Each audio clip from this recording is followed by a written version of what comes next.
Your Honor, I would like to present the motion to withdraw, executed by my client. Go ahead, Attorney Lilet Matias.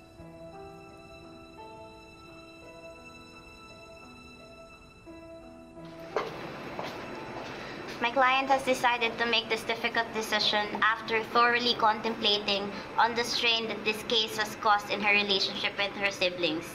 If their mother has decided that her older brother Tomas was the best choice to take care of their property by donating it to him, then she will honor it, even if it means that she will not get what she believes is rightfully hers as a co-heir.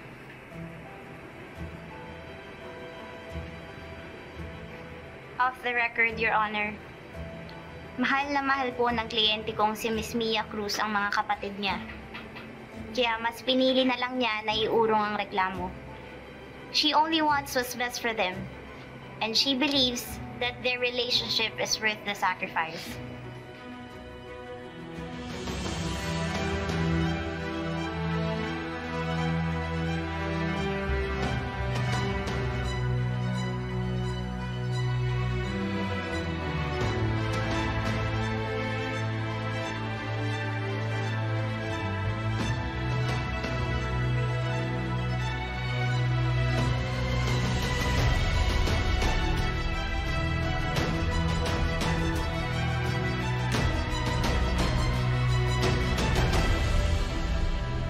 Okay, babe. Sige. Bye! Ira, ilang beses ko nang sinabi to. Ayokong magkaroon ng lamat yung pagiging magkapatid natin. Alam mo, Lilet, ayoko rin naman din eh. Kaso, sa ginawa mo, I find it so hard to trust you now. Alam ko naging makulit ako. Hindi ako tumigil hanggat hindi ko mapatunayan na may mali si Renan. Pero ngayong nandito ka sa harapan ko, isa lang yung gusto ko. Ira, hindi mo alam kung gaano ko gustong isipin na sana mali ako. Para matapos na lahat ng hinala at pagdududa ko kay Renan. Para sa'yo, gusto ko na maging mali ako. Ira, hindi ko naman ginustong maghinala eh. Ang gusto ko lang, magkaayos na tayong magkapatid.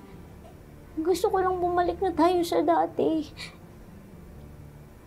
Kaya nandyan tayo para sa isa't isa. Mas hindi ganun kadali yun, Lilet. Hindi ganun kadali na maging okay tayo.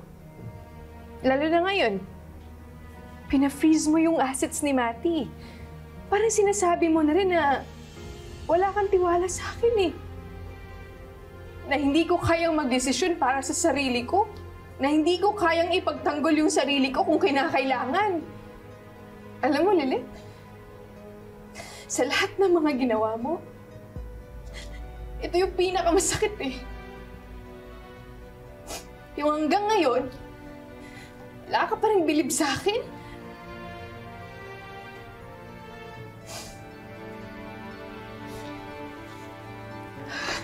Ira!